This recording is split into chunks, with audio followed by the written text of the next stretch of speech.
Dear students and friends, आप सभी का हमारे इस यूट्यूब चैनल द ग्लोबल पाठशाला पे बहुत बहुत स्वागत है।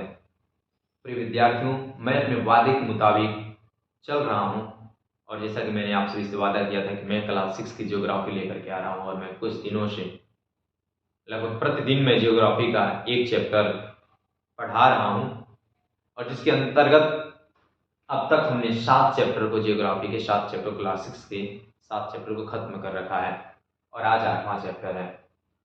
8वां चैप्टर के अंतर्गत हमें जो पढ़ना है वो लेसन जो है वो है 8 चैप्टर 8 है। इसमें भारत, जलवायु, वनस्पति तथा वन्य प्राणी। आज हमको जो पढ़ना है जलवायु के बारे में पढ़ना है, वनस्पति के बारे में पढ़ना है और वन्य प्राणी के बारे में पढ़ना है।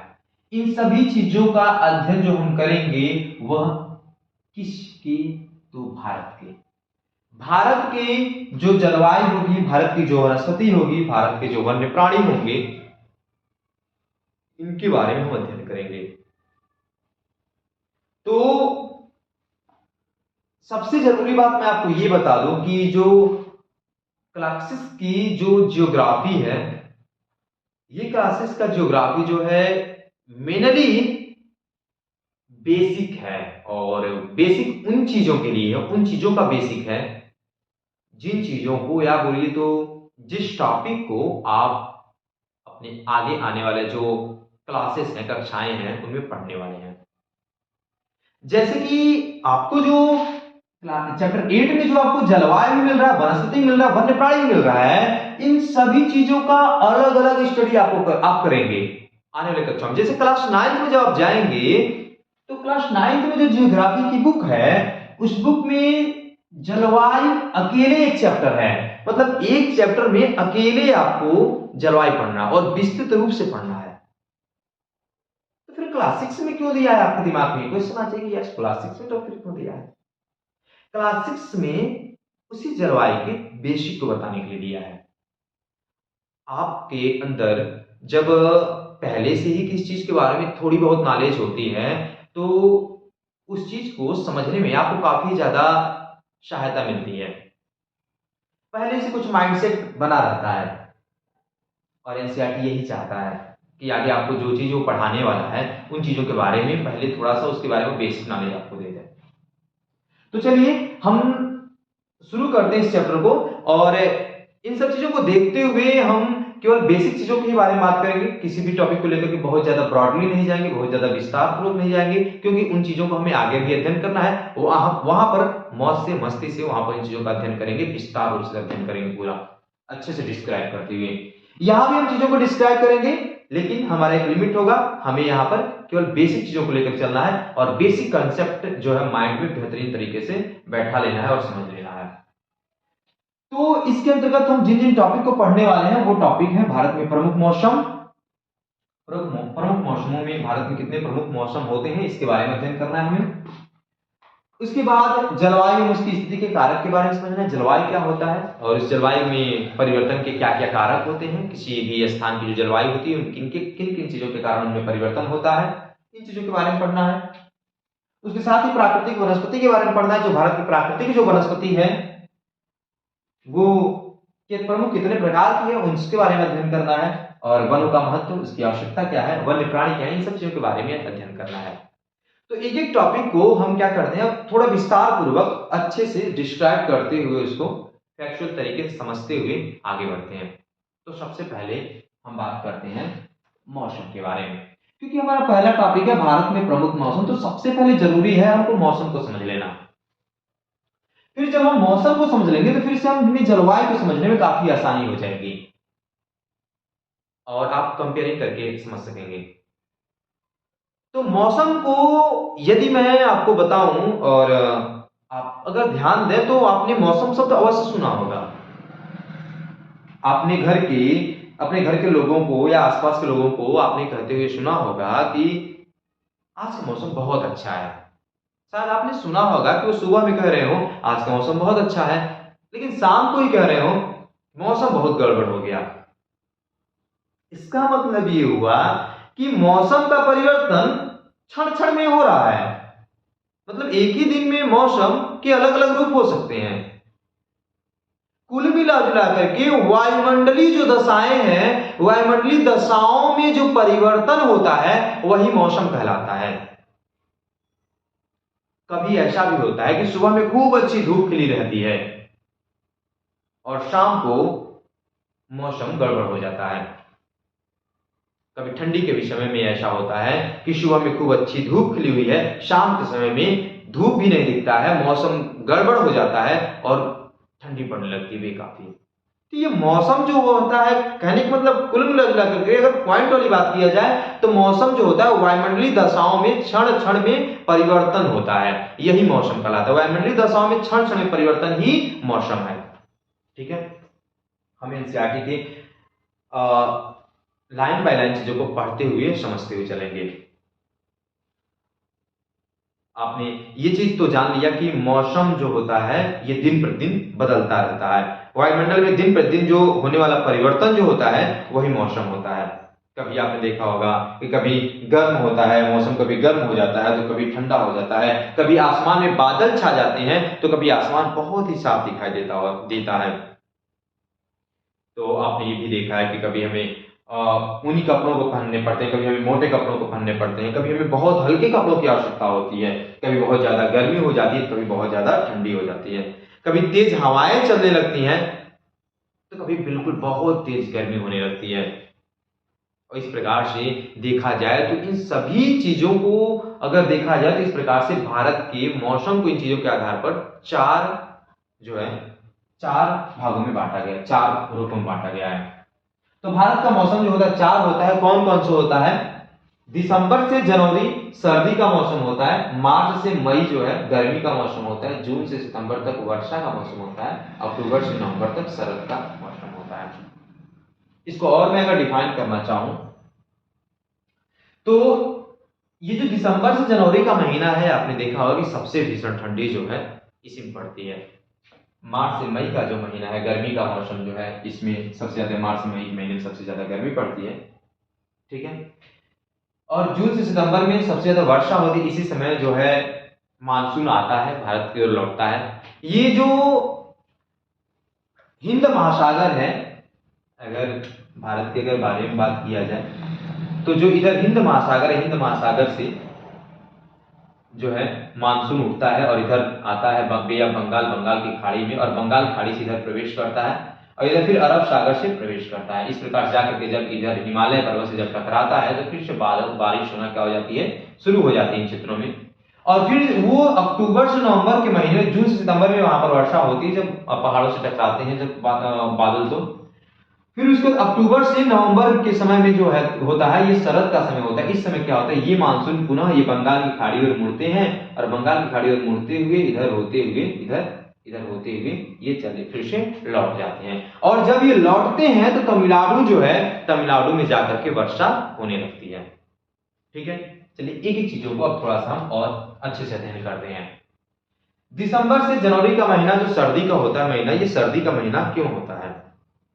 जैसा कि आप जानते हैं दिसंबर के समय में जब आपने ये पृथ्वी के कक्षा के बारे में अध्ययन किया होगा और बीच में जब सूर्य रहा होगा तो आपने देखा कि यहाँ पर जब पृथ्वी होती है और यहाँ पर जब पृथ्वी की स्थिति होती है तो ये विषुव कहलाता है। क्या कहलाता है?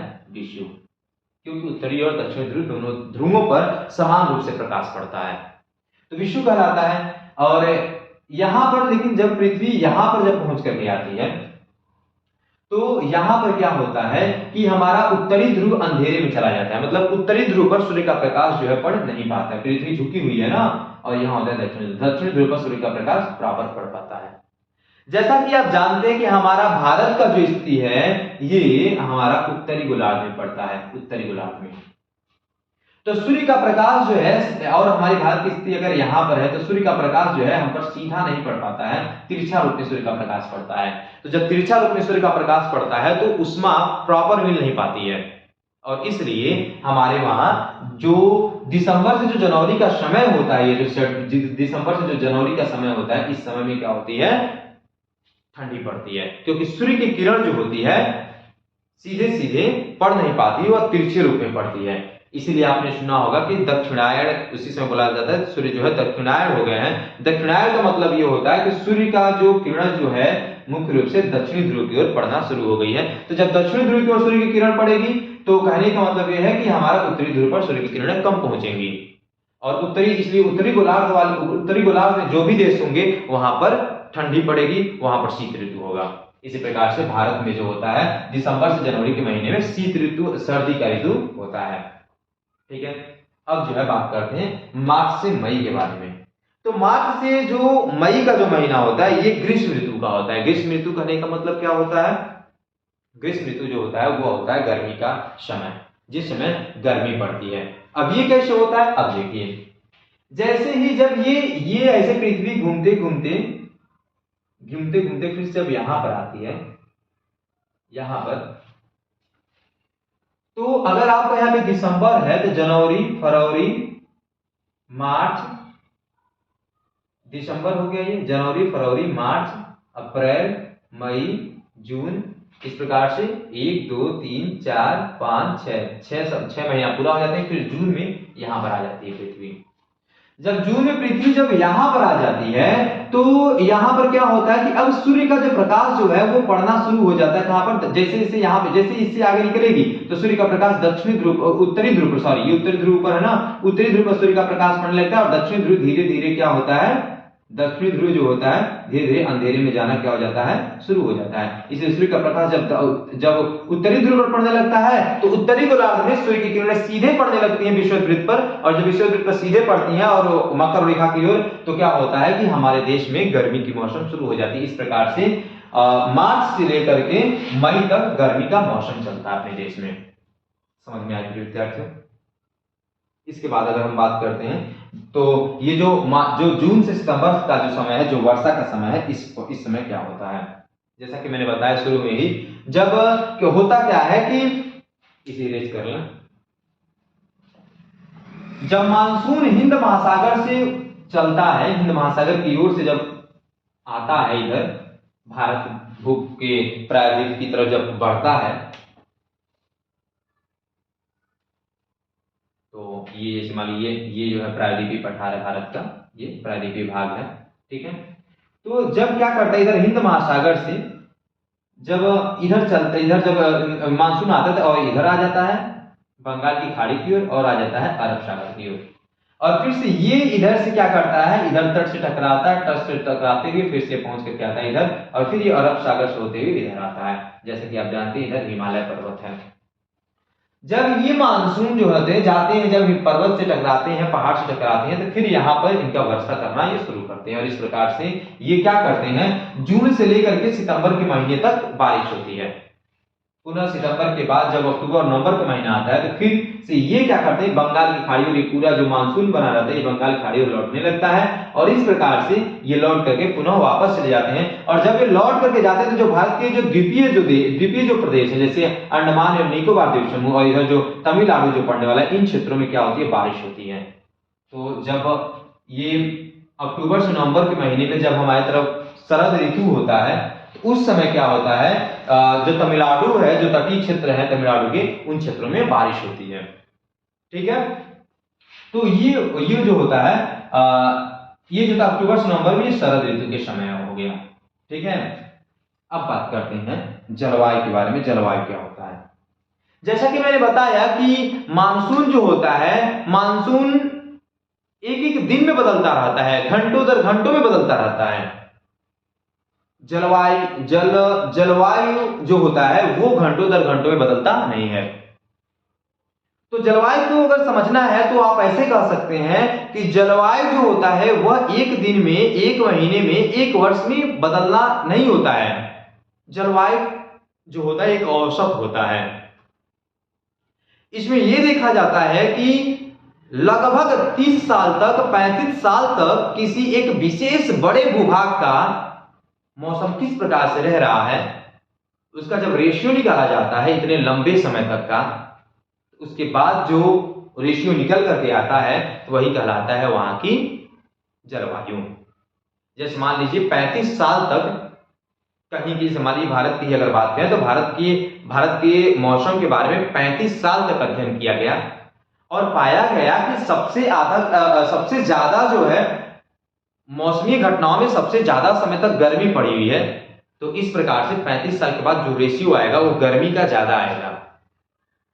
इस प्रकार से कहा जा सकेगा कि भारत में जो जलवायु है वो गर्म जलवायु, यहाँ पर गर्मी बहुत ज्यादा पड़ती है। लेकिन जो मौसम जो होता है, मौसम दिन प्रतिदिन बदलता रहता है।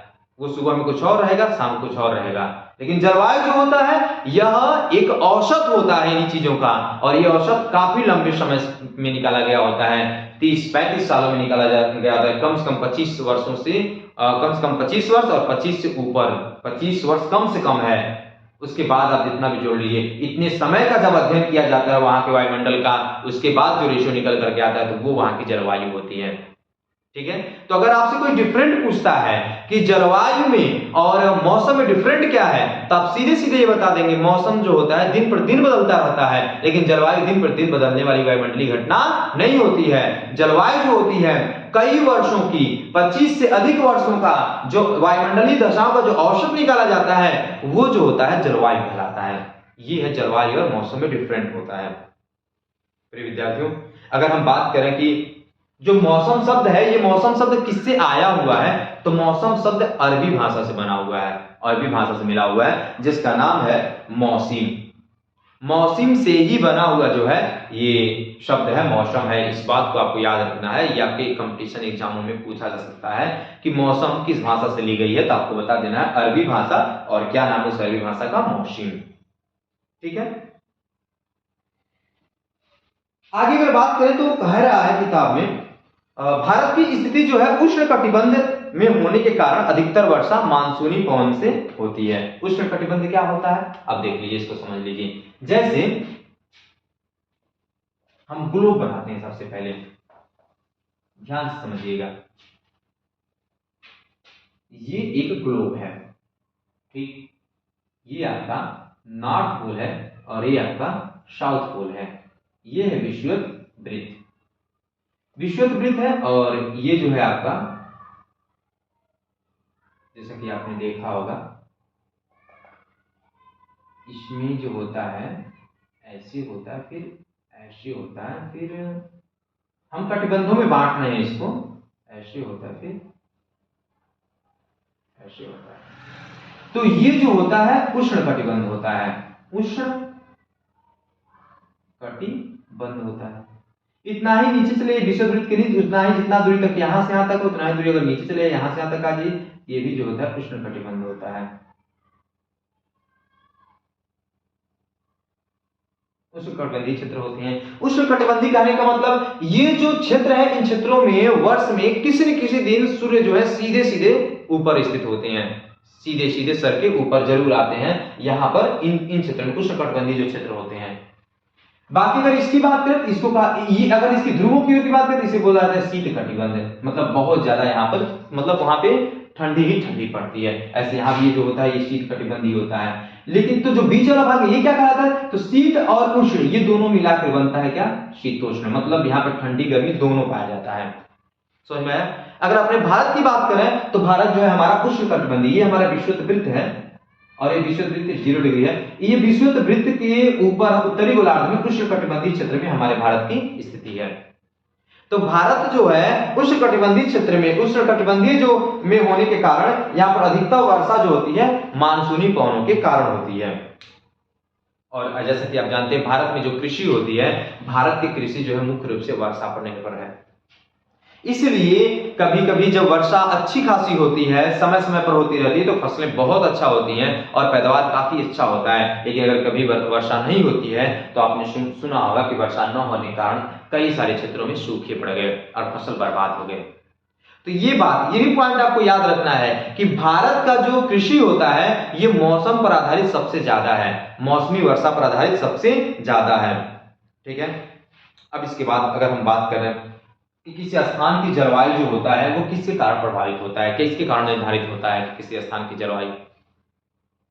अब किसके कारण निर्धारित होता है, मतलब किन कारणों से वो जलवायु प्रभावित होता है, कि मतलब ठंडी जलवायु होना, गर्म जलवायु होना, ये किन कौन कौन से ऐसे कारक हैं जिसे प्रभावित करते हैं जलवायु को। तो जो प्रभावित करने वाले जो कारक है वो वहां की स्थिति है। स्थिति मतलब समझ रहे हैं, स्थिति मतलब इस ग्लोब पर, इस पृथ्वी पर कहां वो स्थित है, उष्णकटिबंधीय क्षेत्र में है कि उपोष्णकटिबंधीय क्षेत्र में है, ठीक, आपकी शीतोष्ण कटिबंधीय क्षेत्र में है, आपकी शीत कटिबंधीय क्षेत्र, किस क्षेत्र में वो पड़ता है, ये उसकी स्थिति को बताएगी ना, स्थिति कहां पर वो स्थित है इस पे डिपेंड करेगा ना। अगर मान लीजिए उष्ण कटिबंध में रहता है तो वहां पर गर्मी वाले क्षेत्र में वो रहेगा, शीतोष्ण में रहेगा तो वो वहां पर क्या रहेगा कि मतलब न तो गर्मी होगी न तो ठंडी होगी। तो वहां के जलवायु को ये प्रभावित करेंगे कि नहीं करेंगे, जरूर करेंगे। तो इसलिए उसकी स्थिति के बारे में बात किया जा रहा है, ठीक है। तो पहला नंबर हो गया स्थिति। उसके बाद ऊंचाई देखा जाता है, समुद्र सतह, समुद्र तल से, समुद्र हमेशा अगर ऊंचाई को मापा जाता है तो जीरो, समुद्र तल की जो सतह जो होता है वो जीरो होता है। और अगर उसकी देखा स्थान जो है समुद्र तल से कितना ऊंचाई पर स्थित है इस पर डिपेंड करता है। तो स्थिति हो गई, समुद्र की सतह से ऊंचाई हो गई।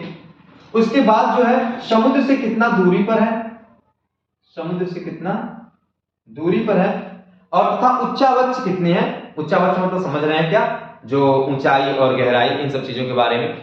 तो ये सब जो चीजें होती हैं किसी भी स्थान की जो जलवायु जो होता है उस जलवायु को प्रभावित करने वाले सबसे प्रमुख कारक होते हैं। इन सब चीजों के कारण से जलवायु वहां की जलवायु पर प्रभाव पड़ता है। जैसा कि आपने सुना होगा कि जो समुद्रों के किनारे, जो तटों के किनारे, समुद्र तटों के किनारे जो राज्य स्थित है वहां पर न तो बहुत गर्मी पड़ती है न तो बहुत ठंडी पड़ती है। वहां पर जो मौसम जो होता है वो सामान्य होता है।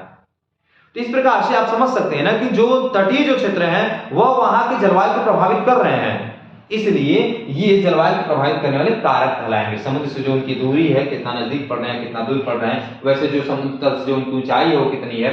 जैसा कि आपने देखा होगा कि जो क्षेत्र जितना ही ज्यादा ऊंचाई पर स्थित होता है वहां के जो वायुमंडलीय जो दाब होता है वो कम भी होता है। और फिर वहां पर जो क्या बोलते हैं, ये बर्फ जो होता है, बर्फ भी पड़ते हैं। जैसा कि आपने देखा होगा जो हिमालय पर्वत है, अपना हिमालय पर्वत पर की बहुत सारी चोटियां ऐसी हैं जो हमेशा बर्फ से ढकती रहती हैं, क्योंकि बहुत ऊंची ऊंची चोटियां हैं। और बहुत ऊंची ऊंची चोटियां होने के कारण वहां पर जितना ही ऊपर जाते हैं वायुमंडलीय दाब कम हो जाता है और तापमान भी कम होता जाता है जैसे जैसे ऊपर बढ़ते हैं, इसलिए वहां पर ठंडी पड़ती है। इस प्रकार से ऊंचाई भी एक कारण होता है किसी भी स्थान की जलवायु को दशा को निर्धारित करने के लिए। समुद्र से दूरी भी वहां एक प्रभावी होता है और स्थिति भी वो कहां पर स्थित है, किस कटिबंध में स्थित है, उष्ण में है कि शीतोष्ण में है कि शीत कटिबंध में है, ये कहां पर स्थित है, ये भी सब उसको इस पर डिपेंड करता है। इस प्रकार से किसी भी स्थान की जलवायु को एवं उसकी स्थिति के जो कारक होते हैं वह वहां की वो उनकी स्थिति होती है, कहाँ वो स्थान कहां पर स्थित है, वो कितनी ऊंचाई पर स्थित है और समुद्र से उसकी दूरी कितनी है, उच्चावच क्या है, ये सब जो है उसके जलवायु की स्थिति के कारक होते हैं। ठीक है, अब बात करते हैं प्राकृतिक वनस्पति के बारे में। प्राकृतिक वनस्पति क्या होता है? प्राकृतिक वनस्पति मतलब समझ रहे हैं ना, वनस्पति का मतलब होता है पेड़ पौधे। ठीक है, जैसे कि आपने देखा होगा कि आप जहां भी रहते हैं, हम सभी जहां भी रहते हैं, हमारे चारों तरफ पेड़ पौधे किसी न किसी रूपों में पाए जाते हैं। कोई किसी प्रकार, कोई कुछ पेड़ होता है, कोई पेड़ होता है, कोई किसी चीज का पौधा होता है। ये सभी चीजें हमारे चारों तरफ आसपास ये चीजें पाई जाती हैं। आपने देखा होगा कि जो घास के मैदान होते हैं कितने अच्छे दिखाई पड़ते हैं। तो और इसी में देखा होगा कुछ पौधे जो होते हैं वो कुछ पौधे छोटे होते हैं तो कुछ पौधे बड़े होते हैं। जैसे और कुछ पौधे ऐसे होते हैं जो बहुत ज्यादा कटीले होते हैं, कुछ पौधे को आपने देखा होगा कि बहुत विशाल होते हैं, बहुत बड़े होते हैं, कुछ झुरमुट की तरह केवल होते हैं। इस प्रकार से तो इन सब चीजों को अगर देखा जाए तो ये अलग अलग जो उनके रूप हैं, और फिर ये भी देखा जाए कि हर जगह जो है एक जो पौधा है वो पौधा हर जगह नहीं पाया जाता है। जैसे अगर आपके क्षेत्र में अगर आम का पेड़ हो तो कोई जरूरी नहीं है कि आप जब जम्मू एंड कश्मीर में जाएंगे, अब जब पर्वतीय इलाकों में जब आप जाएंगे तो पर्वतीय इलाकों में आपका आम का ही पेड़ मिलेगा। तो आम का पेड़ नहीं मिलेगा वहां पे कोई किसी और प्रकार का मिलेगा पेड़, कहीं पर किसी और प्रकार का पेड़ मिलेगा। आप यही अगर आपको जाएंगे, जब राजस्थान में जाएंगे, जब उन सूखे इलाकों में, रेगिस्तानी इलाकों में, तो फिर वहां पर आपको दूसरे तरह के पेड़ पौधे मिलेंगे। इस प्रकार से भिन्न भिन्न स्थानों पर भिन्न भिन्न प्रकार के पेड़ पौधे मिल रहे हैं, तो इसी आधार पर इनका भी वर्गीकरण किया गया है। ठीक है, और उनके अलग अलग भिन्न भिन्न रूपों में पाए जाने के पीछे भी कुछ कारण होते हैं। वो कारण क्या होते हैं? वहां की जलवायु कैसी है। किसी भी स्थान के पेड़ पौधों के प्रकृति में बदलाव का सबसे प्रमुख कारण ये होता है कि वहां की जलवायु कैसी है। आपने ये चीज को ऑब्जर्व किया होगा या ऑब्जर्व करेंगे कभी भी, जो भी रेगिस्तानी जो इलाके होते हैं वहां के जो पेड़ पौधे होते हैं वो पेड़ पौधे ज्यादा ऊंचे नहीं होते हैं, ज्यादा लंबे नहीं होते हैं, ज्यादा वहां पर जो पेड़ पौधे होते हैं उनमें कांटे होते हैं, कटीली झाड़ियां होती हैं। तो फिर इस चीज से तो ये स्पष्ट हो रहा है ना कि जलवायु जो होता है ये बहुत बड़ा अपना रोल अदा करता है कहीं की वनस्पति पर। मतलब किसी स्थान की जो वनस्पति है वहां की जलवायु पर भी निर्भर होती है, ये चीज आपको याद रखना है। ठीक है। और दूसरी बात अगर ये बात किया जाए कि प्राकृतिक वनस्पति क्या होती है, तो वनस्पति मतलब पेड़ पौधे जो पादप होते हैं वही वनस्पति हैं। और प्राकृतिक उनको कब कहा जाएगा, जो प्रकृति के हस्तक्षेप, जो मतलब जो मानव के हस्तक्षेप से ना हो, जो वो अपने आप पैदा हुए हों, वो जो होती हैं वो वनस्पतियां जो होती है प्राकृतिक होती हैं। क्योंकि आपने देखा होगा बहुत सारे बागान जो होते हैं वो इंसानों के द्वारा लगाए जाते हैं, मनुष्यों के द्वारा लगाए जाते हैं, तो वो प्राकृतिक वनस्पति नहीं है। प्राकृतिक वनस्पति वो होती है जो बिना किसी मानव हस्तक्षेप की पैदा हुई हो, उत्पन्न हुई हो। ठीक है।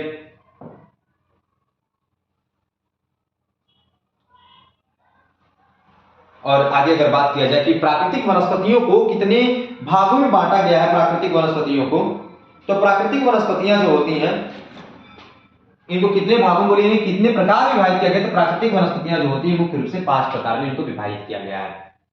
सबसे पहला जो होता है उष्णकटिबंधीय सदाबहार वन होता है।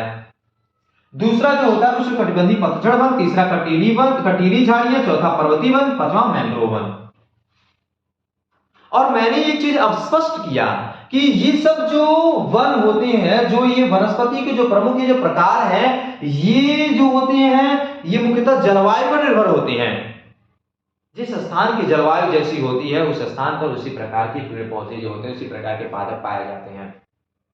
यहां पर जैसे कि आप देखिए, यहां पर नाम दिया गया है उष्णकटिबंधीय सदाबहार वन। क्यों यहां क्यों लिखा उष्णकटिबंधीय? उष्णकटिबंधीय इसलिए लिखा हुआ है क्योंकि ये जो वन पाए जाते हैं उष्णकटिबंधीय क्षेत्र में पाए जाते हैं, उष्णकटिबंधीय में पाए जाने वाले वन है। यहाँ कहा जा रहा है उष्णकटिबंधीय पतझड़, उष्णकटिबंध में ही पाए जाने वाले पतझड़ वन जो मतलब जो अपने पत्तों को गिरा देते हैं। अभी इन सब चीजों के बारे में, एक एक के बारे में हम अच्छे से अध्ययन करते हुए आगे बढ़ेंगे। सबसे पहले हम बात करते हैं इसमें उष्णकटिबंधीय सदाबहार वन, और इसी उष्णकटिबंधीय जो सदाबहार वन होता है इसे ही वर्षा वन के भी नाम से जाना जाता है। ठीक है। अब ये क्या होते हैं सदाबहार वन? जैसा कि नाम से पता हो रहा है, इसके नाम को अगर देखा जाए तो कहा जा रहा है कि उष्णकटिबंधीय, मतलब उष्णकटिबंध आपने नाम सुना, विषुववृत्त के ऊपर और विषुववृत्त के नीचे उत्तरी गोलार्ध में, दक्षिण गोलार्ध में भी ये विस्तृत रूप से फैले हुए हैं। तो मतलब ये जो वन पाए जाएंगे उष्णकटिबंधीय क्षेत्र में पाए जाएंगे। दूसरी बात क्या होगा कि ये जो है सदाबहार, मतलब हमेशा हरे भरे बने रहेंगे। और कोई भी पौधा हरा भरा हमेशा बना रहेगा तो उसके पीछे सबसे बड़ा प्रमुख कारण ये होगा कि वहां पर उनको पर्याप्त मात्रा में जल मिलता रहेगा, पानी मिलता रहेगा। और पानी कब मिलेगा? कोई भी प्राकृतिक वनस्पति उसको पानी कब मिलेगा? पानी तब मिलेगा जब समय समय पर वहां पर वर्षा होती रहेगी। इस प्रकार से आप समझ सकते हैं कि उष्णकटिबंधीय सदाबहार वन जो होता है ये उष्णकटिबंधीय क्षेत्र में पाए जाते हैं और यहाँ पर वर्ष में पर्याप्त मात्रा में वर्षा होती है, इसलिए ये हमेशा हरे भरे बने रहते हैं। इसलिए इन्हें ये भी कहा जाता है उष्णकटिबंधीय सदाबहार वन भी बोला जाता है। ठीक है। और इतने बड़े होते हैं, इसमें इतनी जो इतनी ज्यादा इनमें पत्तियां होती हैं और इतने अधिक लंबे लंबे होते हैं, इतने घने होते हैं कि जो सूर्य का प्रकाश जो होता है वह उनके जमीन तक, इस वनों में जमीन तक नहीं पहुंच पाता है। इतने बड़े बड़े होते हैं और ये हमेशा हरे भरे दिखाई देते हैं। अगर बात किया जाए कि ये पाए कहां पर जाते हैं, तो ये अंडमान जो निकोबार जो द्वीप समूह है, जो इधर भारत के जो इधर पूर्वी भाग में जो बंगाल की खाड़ी में पड़ता है, तो अंडमान निकोबार द्वीप समूह में ये जो उष्णकटिबंधीय जो सदाबहार वन है ये पाए जाते हैं, जो वर्षा वन है पाए जाते हैं। इसके साथ ही जो पश्चिमी घाट जो है, जो भारत का जो पश्चिमी घाट है, जैसे कि मैंने ऐसे बनाया था, जो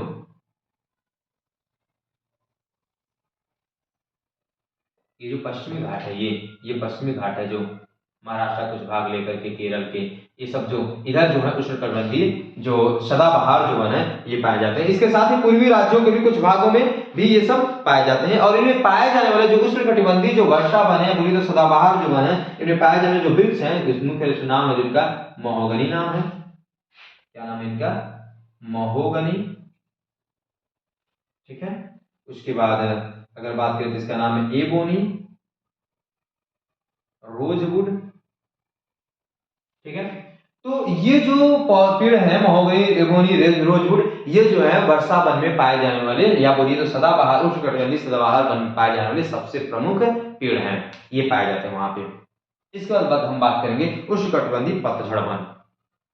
इसके भी नाम से थोड़ा तो स्पष्ट हो ही रहा है। उष्णकटिबंधीय मतलब जो उष्णकटिबंधीय क्षेत्र में पाए जाते हैं। पतझड़ जो मतलब जो अपने पत्ते को क्या करते हैं, झाड़ देते हैं, मतलब गिरा देते हैं। तो ऐसे वन जो उष्णकटिबंधीय क्षेत्र में पाए जाते हैं लेकिन अपने पत्तों को वर्ष भर में गिरा भी देते हैं, उन्हें कहा जाता है उष्णकटिबंधीय पतझड़ वन, ठीक है।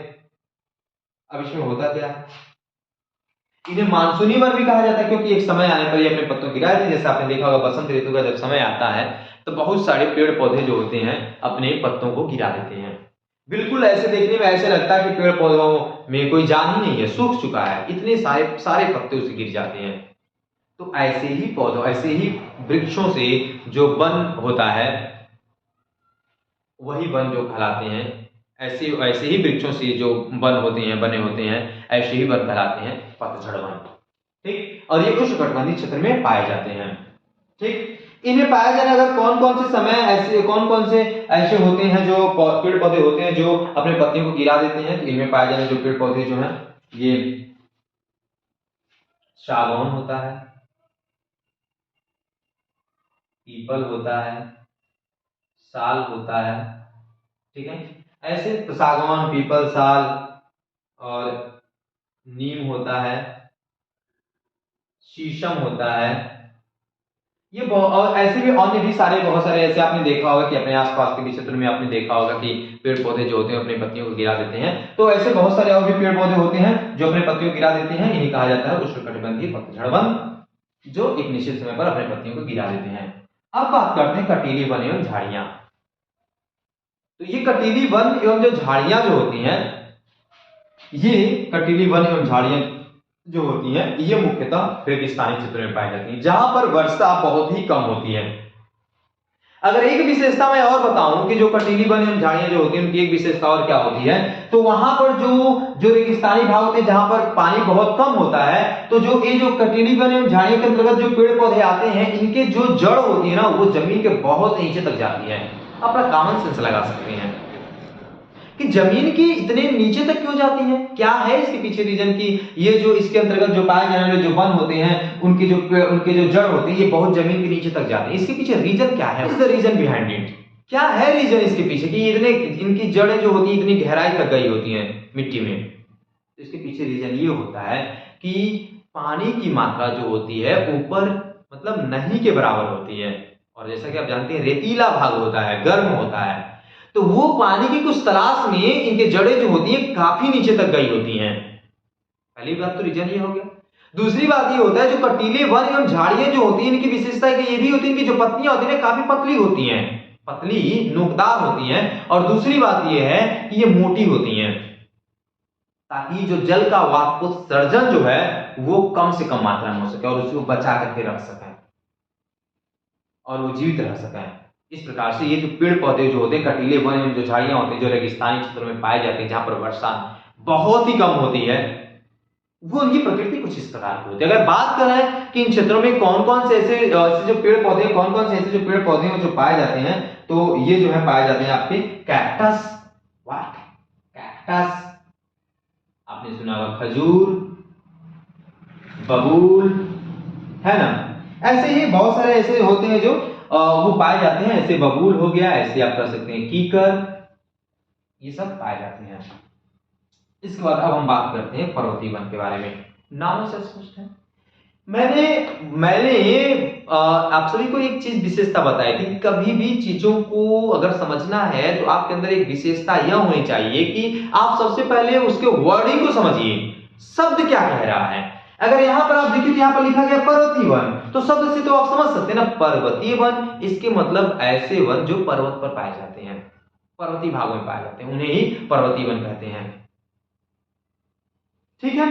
तो पर्वतीय वन के बारे में अगर आप डीपली अगर जानना चाहते हैं तो ये भी जो पर्वतीय वन जो होते हैं ये भी कई तरह से कई स्टेप में इनको बांटा गया है। जैसे कुछ ऐसे वन होते हैं जो पर्वतों पर जब आप चढ़ेंगे तो निचली भागों में मिलते हैं, कुछ ऐसे भी वन होते हैं, कुछ ऐसे पेड़ पौधे होते हैं जो पर्वतीय के जो ऊपर वाले जो भाग वहां पर किसी और प्रकार के होते हैं, नीचे वाले भाग में कुछ और प्रकार के होते हैं। तो भी अलग अलग पार्ट्स होते हैं। जब इसको आप पढ़ेंगे वनस्पति एवं प्राणी वन्य प्राणी के बारे में जब पढ़ेंगे क्लास 9 में ही शायद आपको मिलेगा अगले जो क्लासों में, तो वहां पर आप इस चीजों का विस्तृत अध्ययन कर पाएंगे जितने भी वन है।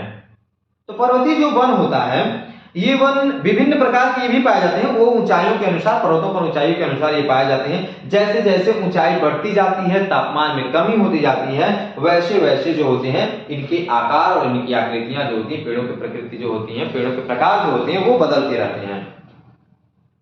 जैसे अगर बात करें कि पर्वतों पर अगर बात करें कि ऊंचाई के आधार पर, तो 1500 मीटर से लेकर के 1500 मीटर से लेकर के और जो है 2500 मीटर की ऊंचाई तक, 1500 मीटर से लेकर के 2500 मीटर की ऊंचाई की जो बीच वाला जो क्षेत्र होता है पर्वतों पर, वहां पर जो पाए जाएंगे जो पर्वतीय वन होते हैं, उनमें जो पौधे होते हैं शंकुआकार होते हैं। क्या बोले बच्चों? शंकुआकार। तो शंकुआकार क्यों होते हैं? What is the reason? शंकुआकार। प्रकृति ना किसी भी चीजों का निर्माण बड़ी सोच समझ की हुई है। हर एक के पीछे कोई न कोई रीजन है, कुछ न कुछ कारण है। किसी न किसी कारण से किसी चीज का निर्माण, किसी चीज की प्रकृति, किसी चीज का बनावट वैसे की गई है। तो ऐसे ही आप जानते हैं, जैसे कि अक्सर देखेंगे जैसे जैसे ऊंचाई पर जाएंगे, जो भी पर्वतों पर जो बड़े बड़े ऊंचों पर जो ऊंचे ऊंचे पहाड़ों पर जो पेड़ पौधे होते हैं वो शंकुआकार होते हैं। इसी रीजन क्या होता है ना कि जो जब बर्फ पड़ते हैं तो वो आसानी से और मतलब उन पर पूरे उस पर रुक नहीं पाते और नीचे चले आते हैं। इसके लिए ये जो होते हैं पेड़ पौधे जो होते हैं शंकुआकार होते हैं। प्रकृति ने उनकी बनावट ही ऐसी बनाई हुई है। इसीलिए ये जो पाए जाते हैं, जो वृक्ष पाए जाते हैं, उन्हें शंकुधारी वृक्ष कहा जाता है। इसलिए यदि आपसे कोई कहता है कि शंकुधारी वृक्ष क्या है, तो बोल देंगे पर्वतीय वन के अंतर्गत ये सब आते हैं और जो वृक्ष पर्वतों पर पाए जाते हैं और शंकु के आकार के होते हैं उन्हें ही शंकुधारी वृक्ष कहा जाता है। शंकु मतलब जो ऊपर क्या होता है, ऊपर पतला होता है बिल्कुल, और नीचे क्या होता है, इसका बेस चौड़ा होता है। जोकर की टोपी आपने देखा है ना, वही शंकु है। और शंकु का एक परफेक्ट एग्जांपल है। तो वैसे ही ये शंकुधारी वन जो होते हैं, शंकु के आकार के उनके जो पेड़ पौधे जो होते हैं वैसे ऊपर जो होते हैं पतले होते हैं, नीचे जो होते हैं उनका बेस चौड़ा होता है। ठीक है। इसके अंतर्गत अगर बात किया जाए, इसके अंतर्गत कौन कौन से पेड़ पौधे आते हैं, तो इसके अंतर्गत जो आते हैं चीड़ होता है, चीड़ पाइन होता है। ठीक है। उसके बाद चीड़ हो गया, पाइन हो गया, देवदार हो गया, ठीक, आदि ऐसे और भी सारे पेड़ पौधे होते हैं। ठीक है। अब जो है इन्हीं वनों के बारे में बात कर रहे हैं। तो अंतिम जो वन है हमारा मैंग्रोव वन है। मैंग्रोव वन के बारे में बात करें तो आपने देखा हो, आपने अगर नहीं सुना होगा अब तो, अभी तो आप बेसिक पढ़ रहे हैं, तो यहाँ पर जान लीजिए मैंग्रोव वन जो होते हैं ये तटीय वन भी कहलाते हैं। तटीय वन क्या, तट किसे कहते हैं? तो जो भी समुद्र है, नदियां जो है बड़ी बड़ी, उनके किनारों पर जो वन पाए जाते हैं वही तटीय वन है और इन्हीं को बोला जाता है मैंग्रोव वन। आपने सुंदरवन का नाम सुना है? सुंदरवन जो सुंदरी पादप है, उन्हीं से उनका सुंदरी पादप जो वृक्ष होते हैं उन्हीं से नाम जो है सुंदरवन पड़ा हुआ है नाम। और सुंदरवन का डेल्टा भी आपने नाम सुना होगा, उसी सुंदरी वृक्षों पर ही उस डेल्टा का नाम सुंदरवन का डेल्टा कर दिया गया। और वो सब जो है तटीय इलाके हैं समुद्र के, और वहां पर ये वृक्ष पूरे पर्याप्त मात्रा में विशाल क्षेत्र में फैले हुए हैं। तो जो तटीय क्षेत्रों पर फैले हुए हैं, जो वन पनपे हुए हैं, वही वन कहलाएंगे मैंग्रोव वन। ठीक है। और ये जो वन जो होते हैं वे खारे पानी में भी रह सकते हैं। तो सीधे अगर बात करें मैंग्रोव वन की, तो यार सीधे सिंपल से ही समझो ना कि मैंग्रोव वन वह वन होता है जो तटीय इलाकों में पाया जाता है। इसकी लोकेशन की अगर बात करें तो जो भी तटीय जो वन है, जो समुद्रों किनारे आदि जो हैं स्थित है, वहां पर जो पादप हैं वो किस वन के अंतर्गत आएंगे, तो हम सीधे बात कर देंगे मैंग्रोव वन के, क्योंकि वो तटीय इलाकों में है, समुद्र या बड़ी बड़ी नदियों के तटों में है। अगर इनकी लोकेशन की बात करें तो सबसे बड़ा लोकेशन अगर आप बताना चाहते हैं तो जो सुंदरवन बता सकते हैं। सुंदरवन का डेल्टा भी दुनिया का सबसे बड़ा डेल्टा है और वहां पे सुंदरी पादप पाए जाते हैं। वह कौन से वन के अंतर्गत आते हैं? तो मैंग्रोव वन के अंतर्गत आते हैं। और भी अगर बात करें कि ये जो मैंग्रोव वन होते हैं और कहाँ पाए जाते हैं, तो जो अंडमान निकोबार द्वीप समूह है वहां पर चारों तरफ से समुद्र है, बीच में टापुएं हैं, वहां पर जो वन पाए जाते हैं हमेशा वो मतलब खारे पानी से टकराते रहते हैं। खारे पानी में भी ये, जैसा कि मैंने बताया कि इनकी एक प्रकृति भी होती है कि ये खारे पानी में भी उत्पन्न होते हैं और उसमें जीवित रह सकते हैं ये पेड़ पौधे जो हैं। ठीक है, अगर बात किया जाए, फिर से बता दूं, अगर बात किया जाए कि सुंदर जो वन का सबसे महत्वपूर्ण पौधा कौन सा है, सबसे महत्वपूर्ण पादप कौन है, तो सुंदर वन का सुंदर वन का या बोले तो मैंग्रोव वन का तो सुंदरी है, सुंदरी पादप नाम है। ठीक है, अब बात करते हैं हमें वनों की आवश्यकता क्यों पड़ती है।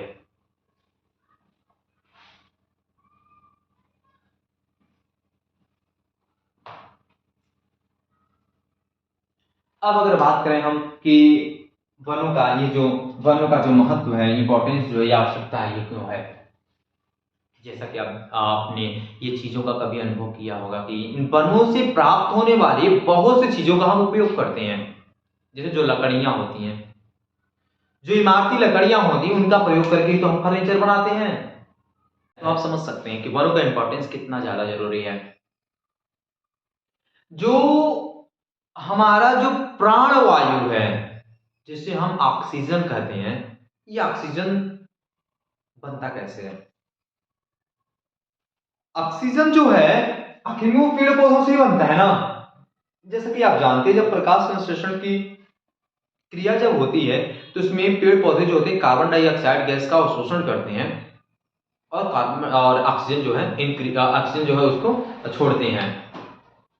तो इस प्रकार से पेड़ पौधे ऑक्सीजन को बनाने और कार्बन डाइऑक्साइड गैस को अवशोषित करने में बहुत बड़ी भूमिका निभाते हैं। मतलब हमारे प्राण वायु पेड़ पौधे देते हैं। और एक बात और यदि आपको बताऊं तो ये पेड़ पौधे जो होते हैं तो देते ही हैं, बल्कि एक बहुत बड़ा ऑक्सीजन का एक बहुत बड़ा हिस्सा जो है समुद्री पादपों से भी प्राप्त किया जाता है। जो समुद्र के अंदर जो शैवाल आदि होते हैं उनसे भी ऑक्सीजन का निर्माण होता है, वो ऑक्सीजन छोड़ते हैं। ठीक है, क्योंकि उनमें फोटोसिंथेसिस क्रिया होती है। समुद्र का में पानी में लगभग 200 मीटर नीचे तक सूर्य का प्रकाश जा पाता है और जो अंदर उसके जो पादप होते हैं वो प्रकाश संश्लेषण क्रिया करके ऑक्सीजन एक बहुत बड़ी मात्रा में ऑक्सीजन का उत्सर्जन करते हैं वो। तो हम अगर वनों के बारे में बात करें तो हम वनों के महत्व के बारे में अगर बात करें तो ये पहला नंबर तो ये है, ऑक्सीजन हमें मिलता है वनों से। दूसरी बात ये है कि आपने देखा होगा इमारती जो लकड़ियां होती है जिनका उपयोग करके हम फर्नीचर बनाते हैं, मेज कुर्सी, घरों की दरवाजे फाटक बेड, इन सब चीजों का निर्माण हम लकड़ियों से करते हैं। और यही नहीं, बहुत सी इंडस्ट्रियों में लकड़ियों के एक बहुत भारी मात्रा में उसका उपयोग किया जाता है। आप देखते हैं इसमें प्लाईवुड की जो फैक्ट्रियां होती है उसमें कितनी मात्रा में लकड़ियों का उपयोग किया जाता है। तो ये सब जो है ये आखिर में वनों से ही तो प्राप्त किए जाते हैं। इसलिए वन का इंपॉर्टेंस बहुत ज्यादा महत्वपूर्ण है। वन का इंपॉर्टेंस बहुत ज्यादा इस प्रोस्पेक्ट में भी है कि जो वन जो होते हैं ये वन जीव जंतु निवास भी है, निवास स्थल भी है। आखिर में जीव जंतु जो हैं वो वनों में ही रहते हैं। और जीव जंतुओं का भी इसके साथ हम वन्य प्राणी की बारे में बात करते हुए चल रहे हैं कि जीव जंतु जो है वो वनों में ही रहते हैं और वन ही उनके निवास स्थान है। जीव जंतु हमारे लिए कितने इंपॉर्टेंस है आप इस चीज को समझ सकते हैं। कहेंगे यार जीव जंतु क्या इंपॉर्टेंस है, शेर क्या हमारे लिए इंपॉर्टेंस है, चीता क्या हमारे लिए इंपॉर्टेंस है, गैंडा हाथी सब की ये सब क्या मतलब है, इनके रहने और न रहने से क्या फर्क पड़ता है। यार आप एक लिंग जानते हो, ये जो जीव जगत है ना, ये पूरा जो पृथ्वी है ना, पृथ्वी पर जितने भी प्राणी हैं ना, ये सब एक चैन में बंधे हुए, एक चैन, इस चैन के सारे लिंक हैं। चैन का अगर एक कड़ी टूट गया ना तो फिर उस चैन का कोई इंपॉर्टेंस नहीं रह पाएगा। आप ये इतना देख रहे हैं, जो भौगोलिक दशाओं में जो परिवर्तन देख रहे हैं, जो पर्यावरणीय दशाओं में जो परिवर्तन देख रहे हैं, और इस प्रकार से जो बिना समय का कभी कभी मौसम इतना ज्यादा परिवर्तन हो जाता है, कहीं पर बहुत ज्यादा बारिश हो जाती है, कहीं पर सूखे ही पड़ जाते हैं, ये सब इतनी घटनाएं घट रही हैं जो ये पता है क्यों, क्योंकि हमने जो जो ये इन्वायरमेंट है ना, जो पर्यावरण है ना, इस पर्यावरण के जो कड़ी है ना, उस कड़ी को हमने गड़बड़ कर दिया है। आपने देखा होगा बहुत सारे जीव जंतु जो है विलुप्त हो